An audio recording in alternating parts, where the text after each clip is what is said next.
Okay. Apparently I have two microphones, so I'm going to be twice as loud. I might have to announce in advance of failure, which is compressing 2 years of a crazy time in my life down to 10 minutes. So I'm going to have to move pretty quickly through this. Anyways, hi, yeah, my name's Dave. About 25 years ago, here in Tokyo, just around the time of the dot-com boom, I started a startup where we used AI technology to drive a social networking service, which sounds pretty common. You know, the story remains the same. Anyways, I was sort of into social networking just as some sort of interest, and I happened to come across a friend of mine. I do improv comedy. She does improv comedy. She studied AI at university. We sat down one time for a dinner where we just spoke about ideas, and we had come up with this idea, which was that we would have this social networking service where it would, on the server end, we would have this AI technology helping to drive it. The point was that at this time, this is when this was the kind of phone that you would see in the marketplace, right? These had absolutely none of the capabilities that modern phones have. So there was no way you were going to have any kind of like, you know, real-time messaging or, you know, or even graphics or yeah, everything we sort of take for granted today. Definitely no videos or anything like that.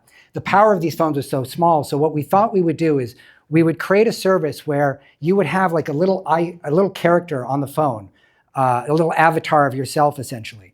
And you would interact with it just on the phone itself, answering questions, talking about yourselves, it would depend on various things as to what you might talk about. We never really did settle that question. But in any case, when you closed your phone and left it to charge for the night, that avatar, the image was that avatar would go off to the server where it would meet other avatars from other people and interact with them. And to be honest with you, I never was 100% sure what the actual AI part that my partner was bringing to this. But my partner swore that they had a far more efficient and capable way of getting all these avatars to mix and share information. And then when you opened your phone again later, your avatar would have some new information for you, brought back in a nice little package that you would interact again. And so this is how you would do a social networking service. So a couple days after me and my friend had that conversation, my friend bumped into somebody at a party or something who was interested in investing. And then that person introduced us to other investors. And the whole thing just sort of seemed to take off. And that's largely because this was during the dot-com bubble when money was just flying around for all sorts of crazy ideas. And ours was one of them. So eventually we ended up with about 4 investors who wanted to give us about $400,000 in investment to get this thing started.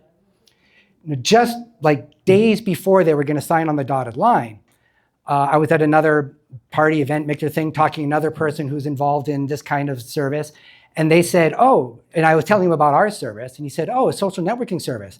And Docomo's going to allow that? I'm like, what are you talking about?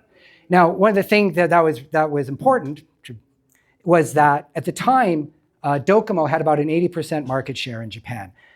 They had a service called iMode, which was sort of a gateway through to the internet. At the time, if you talk to most Japanese people, iMode and internet were largely synonymous. And they had this really great system going. They had an app store, effectively, where if you went into the iMode system, you could pay for subscription services, and the bill for that service would actually go into your phone bill, not to your credit card. So services would just sort of get mentally wrapped up into the cost of using people's phones. And so there was a lot of money being made this way. And so that's what we were going to do. We thought this was a great business model. But what happened was that NTT, years before our service came along, they had some problem with some sort of like, I'm not sure what you call them, chat lines, like just actual phone calls where you interact and call up people you don't know. I'm not sure exactly what the term for that is. But anyways, they had a problem with a thing called enjo kosai, which is a euphemism in Japanese. It's basically underage prostitution. Girls would be going on these chat lines, soliciting for services for men to, you know, take them out and pay them for their time. So NTT said absolutely no social networking services. And so I had to go to our investors and say, we can't do our business. It's just not viable. But somehow, at that point, I think a good choice would have been made. A good choice would have been to not do it. But we sort of felt like we were on this freight train, that we just had to make this happen in some way or another, that we were going to lose out on this sort of crazy opportunity that, even if it didn't work exactly as we'd hoped it would still turn into something. So what I did is, and if you're into, a lot of modern day, if you know about a lot of the way a lot of social networks today make their money, we did the same thing. We said, okay, what if we sold the user data to marketing and to advertisers and things like that, to companies who might be interested in buying it? So the investors said, great idea, here's your money. Boom, suddenly we were $400,000 into this company. And that's a lot of money, though it turns out not very much money for running a company, payroll and rent and stuff. And we weren't crazy extravagant with the way we spent our money, but we did buy some Herman Miller chairs, which was probably a dumb idea. If you don't know Herman Miller chairs, they're about like $2,000 each. It was a stupid purchase, but we thought we were going to the moon. We thought there's no way this is gonna fail. Except immediately there was a problem, which I only really appreciated in retrospect, which is the money they gave us when we mathed it out would only take us to the point where we had the prototype of our product built. It didn't take us, as far as we could tell, to the point when we would get it out into the market and somehow figured out how to make money off of it, which meant my job from day one was to go out and get another round of investment. And so I spent a period of my time every day, 2-3 pitches a day, plus industry events, just going, trying to sell this thing. Now, my business partner started to come along with me. Now, she was the one who's supposed to help make the AI service actually happen. But she started coming with me because, oftentimes the investor would want to, know who this other partner is that we're putting so much, that we're leaning so much on in terms of her expertise. And so she would come out to some meetings with investors, and then she ended up coming out to more meetings with investors. And then eventually the product development started to slip. It's not all her fault. There's a whole world of other internal issues that I'm skipping past, but this is a bit of foreshadowing as to how the thing started to go wrong. So we're pitching, and then the bubble burst. There was one morning, I woke up, I was living with my roommate at the time, and he was a little bit more business oriented than me, and he was watching some news show, and I think it was the NASDAQ where the chart was just going down like that. And I looked at that, and for the first time in my life, I thought, I think that affects me. I wasn't sure how, but I knew something was coming. And it turned out I was completely right. From that point on, all the investors are like, we're getting killed in secondary markets, we have no money to burn, we can't get into this. And so everybody started pulling out. And yet, somehow I managed to get a second round of investment. I got another $500,000 in, and so we were up to close to $1 million of investment. It was amazing. I felt really great. I felt like the man. Here I am raising money even in a down market. But as great as that was, there was definitely no third round coming. The only way this company was going to actually become something is if we made a product. But the product wasn't really happening. Again, my business partner was distracted. Other people, as they started to feel that maybe we were going to run out of money, they started losing motivation. It was really getting hard to keep the team together. And this is where I came to sort of a major come to Jesus moment for myself, which was that,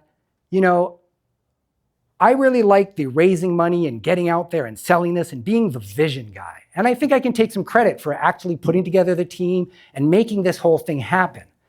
But I didn't really want to be the guy working on a computer, actually making things. That's work. So I wanted to be like, all jobs and no Wozniak, if you get what I mean. So that wasn't going to fly. At that point, what the company needed was somebody to actually make things happen internally. And I neglected it for so long, it became kind of problematic for me to suddenly burst in and start telling people what to do and how to do it and stuff, right? Nobody wanted to hear from me at that point. I basically became vestigial and inside my own corporation. So the company slowly started to fade out at that point. And what actually ended up happening was that some sort of investment company, holding corporation out of Ireland came in. They came in one day, said, hey, we're going to buy out your company. We're going to buy out your technology. We're going to make you whole. It's all going to be great. Don't worry about it. And to this day, I honestly can't tell you whether they were malicious in their intent to do a hostile takeover, or they were just completely chaotic. They made and broke promises. They sowed division among the people in our company. They did everything. And ultimately, I think eventually they just stole our code for whatever code we had that was useful. They managed to get their hands on it. And once that was gone, I don't think we had any value to them. So through that process, eventually the company just died sort of a quiet death as the money ran out, everybody went off to go and get different jobs, and there was just one day when I turned off the server and that was it. So after about 2 years of working, about $1 million of other people's money, all sorts of hype and excitement about building AI and social networking services, all we had of value in the end was a couple of Herman Miller chairs.